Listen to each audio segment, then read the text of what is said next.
Ko lang yan. Ginawa ko lang yan. Yan. So, ang proseso ay ito yung proseso. Process flow. Una, pangulik ka ng berry. Pangalawa ay extraction. Pagpiga. Kukunin yung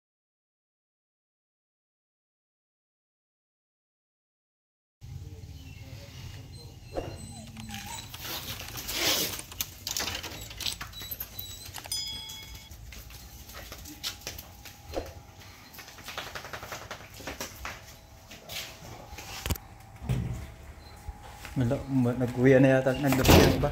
Nag-uwi na ba? Nandun pa sila. wineberry. Bakit wineberry? Dahil yung bignay ay berry, hindi fruit. So, bakit kami ngayon ganyan gumawa ng bignay wine?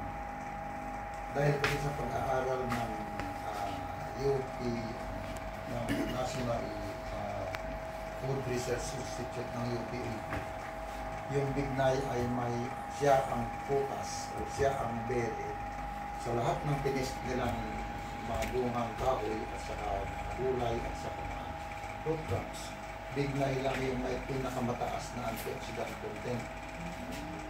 Yung sumisira sa ating mga free radical cells kaya nagiging cancer. So bignay lang yung kahit pinakamataas. So kaya kami na yung ganyang gumawa noon, nag-i-enjoy ka na sa pag-inom, nagagamot ka pa. Diba? Hindi kagaya ng gin na habang umiinom ka, ay natitipok ka. Ang pagkakaiba ng gin at saka ang red wine, kasi ang red wine ay fermentation. Ibig sabihin, may kaakibat na microorganism na pinag-aaralan mo sa organic agriculture. Organism yan. Dahil yung yeast o yung ginagamit na yeast dito ay isang microorganism. Parang diladora sa tinapay. So yun ang nag-convert ng sugar, ng tamis, ng prutas sa alcohol. So, naging yung alcohol ninyo ay naging medicinal yung alcohol dahil sa prutas. Samantalang yung alak naman, yung 2x2 ay katas ng sugar cane. Iyon ay dinistill. Dinistill. So, ang iniinom mo rin ay purong alcohol. Purong alcohol. So ito ay buhay yung microorganism. Buhay siya. So maganda yung proseso at fermentation para kayong gumagawa ng OHM. O kaya gumagawa kayo ng fermented fruit juice. Fermented fruit juice na. Kaya lang yung paggawa ng fermented fruit juice ay sige, lamas lang kayo ng lamas na hindi ito ay napakalinis. Pati kwarto malinis. So, walang contamination. So, ako yung gumagawa mismo. Pati pag-extract. Yan yung pag-extractor namin. Ginawa ko lang yan. Yan. So, ang proseso ay ito yung proseso. Process flow. Una, pangulik ka ng berry. Pangalawa ay extraction. Pagpiga. Kukunin yung batas niya. Pangatlo ay adjust of PSS. Anong PSS? Yung sugar content niya. Pang-apat ay pasteurization. Para mamatay yung mga microbiome iba. Nasisira dito sa proseso. Then fermentation, then raking, then aging. Siyempre, hindi naman pwedeng katitimpla mo pa lang, tatagayin mo na. Mag-iis mo na para lumanda yung quality at saka bottling. So itong bottling, ito ang ginagawa ko na. So yung nauna namin ginawa last year, Siguro may 2 drum na lang yung natitira. Tamang-tama, siguro hindi magpapakabot. Ubus na yung wala pang pwede sa ginawa namin ngayon. So magkakaroon ngayon ng patlang na may supply. Okay. Kami ay FDA approved. Food and Drugs approved kami. So mayroon kaming license to operate. Hindi kayo ng ibang gumagawa ng pagkain na hindi sila approved ng Food and Drugs. At isa pa, kami ay nanalo noong 2020 as Best Organic Product sa Region 3. Right. So bakit nga Bignay? Bakit Bignay wine?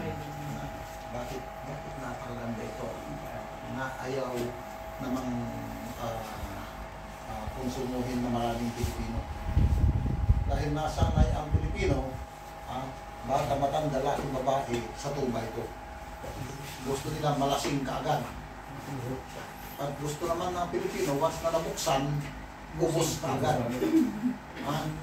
Ang pag-inom ng red wine ay pinakamaganda habang kumakain. Tingnan nyo yung mga Europeans, yung mga Europeans. Habang kumakain sila, iniinom. Dahil yung wine na red wine, nakakadagdag o pinapalakas niya yung ating digestive system. Dahil yung ating bituka ay nandoon yung mga mikroorganismo na tumutulong sa pag-dissolve ng pagkain natin para makuha ng katawan. So, sa Europe, kakaunti yung nahahatak na atikas sa puso dahil sa pag-inom nila ng red wine. Sa Pilipinas naman, pangunahing itinakamatay ng Pilipino atake sa puso dahil nasubra ng inom ng tuba ito, hindi na nagising. Kinukumusta na ni San Pedro. Langit. Okay. So, once na-extract namin yung katas, pinapasturas na namin. So, pinapasok na dito. Dito ako nagtitimpla. Nagtitimplahan namin, yun yung naglulutuan ng may pressure cooker pa kami malaki. Kahit ulo ng baka pwede. Yun, malaki pa lang. Okay.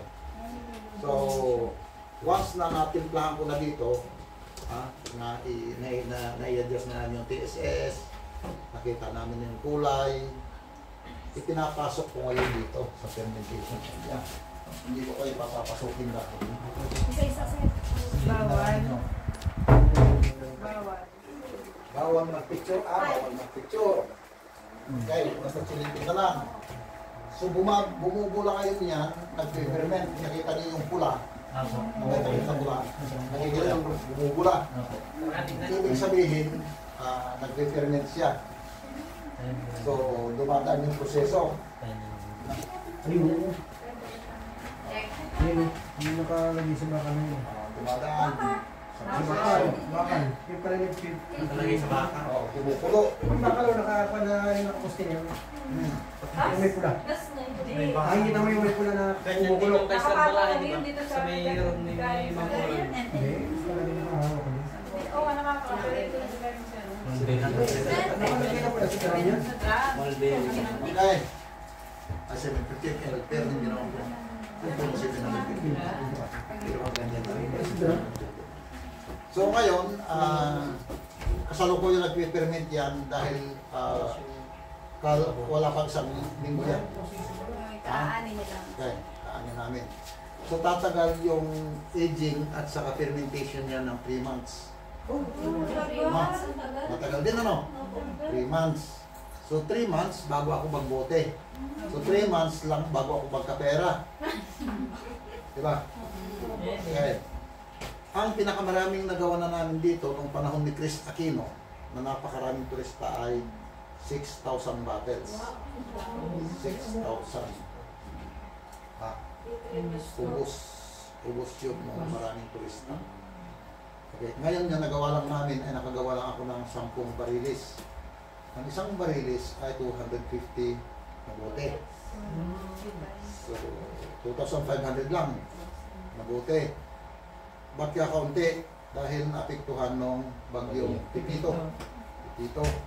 Nagkasira, naputol lahat na maraming nambwal, maraming hindi namunga na bignay na pinagkukunan namin. Pumunti yung sanga, pinagkukunan namin. Hindi po sir, naka-insure yun. Kagaya ng SCFRS ng Papa. Hindi naman sini-insure ang bignay. Pati tao nga, hindi insure. Maliban lang kung nandito ka sa TESDA. So, maganda rin pagkakitaan. Matagal nga lang. Kaya lang, kahit matagal, may hinihintay ka. Yan ang dinadayo ng turista, isa sa dinadayo ng mga turista dito sa Asbahay. So, Sir, sa isang taon, ilang beses kayo makakain? minsan lang. Minsan lang. Kaya dapat marami ka kaagad na ma-process sa isang taon. So, may nagdi-deliver kanina, nakakaawa naman hindi ko binili dahil hilaw naman na hinarvest. Sabi ko, pag mag-harvest kayo magdala dito, magdala kayo ng sample para malaman. So, 3 sample pa naman. So, ano ba ang gagawin niya? Dalhin mo sa paligid bukas at saka rin bilhin nila sa paligid. So, kami na umiinom. Talagang ito na iniinom namin wine. Hindi na yung mga important. Magkano sir? 200. Wow. Okay naman yun. Madami niya. Kung bibili ka ng ano yung binibili nila, 2 by 2? Red Horse? Special pambabae. yung red wine. Carlo Rossi. Ang Carlo Rossi ay napakapakla. Papakla yung bara.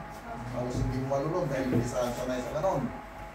Pero ito, ay kung bibili ka sa television, matitikman ninyo. Di ba?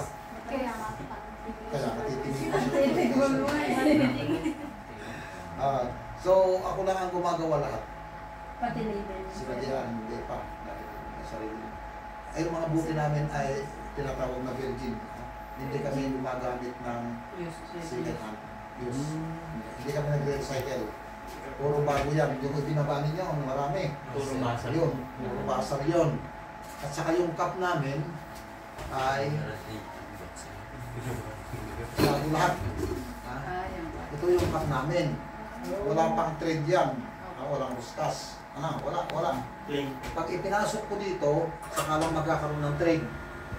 Ayan, nailak na. So kung gaano kabilis, o yan, may trade na, nailak na. So ito ay pinautang sa amin ng DOST. Wala sinasabi. Magkano sir? Ito lang, 130,000. Talaga? Ibayaran namin ng 8 buwan. Kasama na po yun. Tinatay babaw niya. Ha? Yan. Andiyan yung mechanism niya.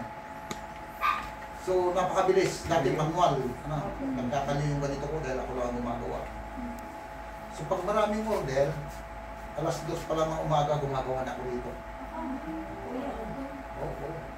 Dahil, nakabulin mo. Wala expiration. Ha? Wala expiration. Ang alak ay habang tumatagal sumasarap. Masarap. Pero nagiging matapos. Ganun yun. Napait. Pag huminto na yung fermentation, wala nang tatama ngayon. Hindi kayo yung nanay nyo na hindi matapang. Ubod ng tapang.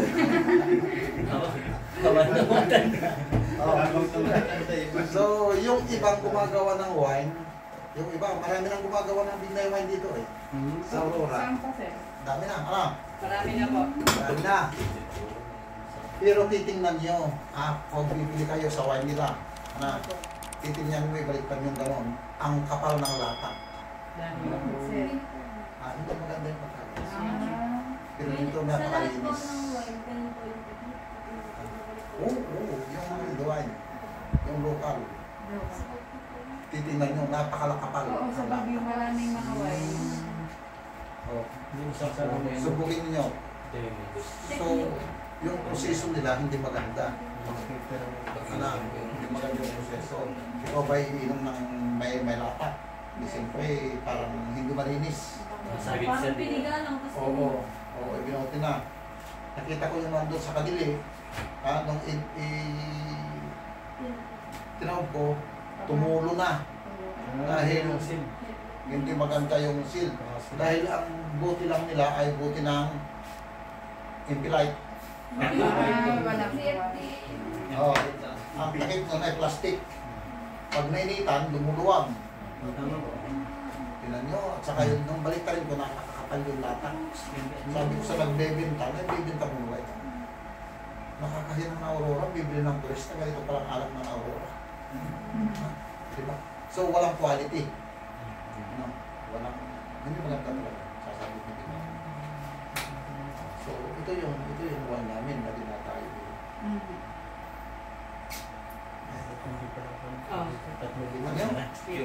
Kayo lang sila nagsasalin. Ikaw lang. Ako lang. Ako lang. Pati po yung labeling niya. Yes. Ikaw lang lahat. Ako lang. So, pinapakita namin ka na yung hila. 3 days daw sila. 3 days. Ganito yung level niya. O, ganito yung mga level. Didikit na lang. Didikit na lang. Didikit na lang. So, napakabilis. May process dyan. Ay, may nutrients. Yung pagdidikit mo, kailangan may content. O, dapat yung pagdidikit. Papasuin din. Pareho lang. Pareho. At saka pantay. May tibig din yan. Ano po yan, sir? Pinaman mo lang pagdidikit ng papel na yun? Pinaman mo lang po. Manual na. Manual. Nung mag-umpisa kaming gumagawa-gawa. 2008. Ay, hindi mo ako ng batas nito. Oo, yan. Ba't yun? May malaki pala din. Yan. Yung din sila. Yung sa gawin yung 2010, yung bote namin. Bote rin ng wine yun. Bote ng alak na So, noong pinuntahan kami ng food and drugs, tinignan lahat pati ito ng building. Okay. Tinignan kung paano yung source ng tubig namin. Tinest yung tubig namin doon sa Pampanga. Tapos yung mayroong post. Meron bang ugali dyan? Maliban pa dito sa DOH, tinesta nila kung potable yung tubig namin. Oo, may buti. Hindi, buti sa buti. Hayop. Mata. Oh. So, nakita niyo ang paggawa ng wine. Yes, sir. So, makakatikim tayo pa. Days mo yun. Wala na ibuti ko na yung nalabas Wala ko. na naibotin na lahat. Bumili na lang So, kayo. bumili kayo para matikman para dito. Para makasarap. Sabi ko nga po. Dauwi. Mura naman pala. So, wala na kasamahan. Pabili na isa. Wala na kasamahan. Wala nga isang daan, 200 yan eh. 200 daw yun, Ate Denisha. Oh. Pagkalabas natin, inumin natin ay. Anong tawag doon? Buena mano. Oo. Dahil nung nagbabakay ng kahon, ngayon lang ako magkarga. Thank you, Podcast ko sir. pala to. Hindi po yung nagiging alak 4-6. Oh, picture lahat. Kasama si sir. Nakabigyan May naman. video naman sir. Alak po. Hindi, basta Ganyan lang. wine lang siya. Wine lang siya. Kasi mga sir, yung wine sa alak. Yung alat ay mataas. Ang wine pang babae, ang alak pang lalaki. Kung tinatawag din na alak, pero red wine lang. Ang wine. Para Mas kay mababa ang mababa ang alcohol. At saka yung sinabi ko kanina, ito ay through fermentation. Samantalang yung tuba ito ay distillation. Sa pabrika. Yung lambanog distillation yun.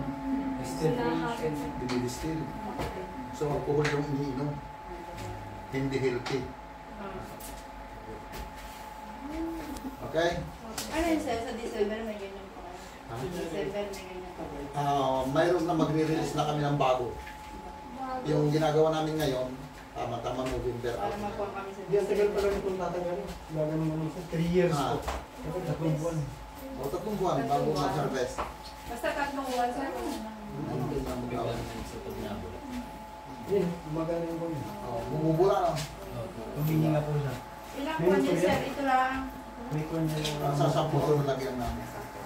Sampo lang. Wala kaming roma, wala kaming accounting na best. Inubos ma'am ni Mina yun. Basta sir yung black lang, hindi pwede yung Inubos si Mina. Wala. Inubos na At least 90% yung Nasa na black. Big Nine. ubos na. Ubos na. Extend, extend. Next time, Mina. Hindi po natubo yung Sige lang, Join na. Hindi Hindi po yun natubo yung buto. Hindi. Dahil na na anong tawag dito, na pasteurize. Pasteurize. Niluluto namin. Sabi ko na 50. Bumili ka. Sige na na eh, 50 na lang. Hawak ko lang eh. Thank you sir. Thank you, sir. God bless May you. natutungan? Yes sir. Sige. Pwede na gumawa ng anak.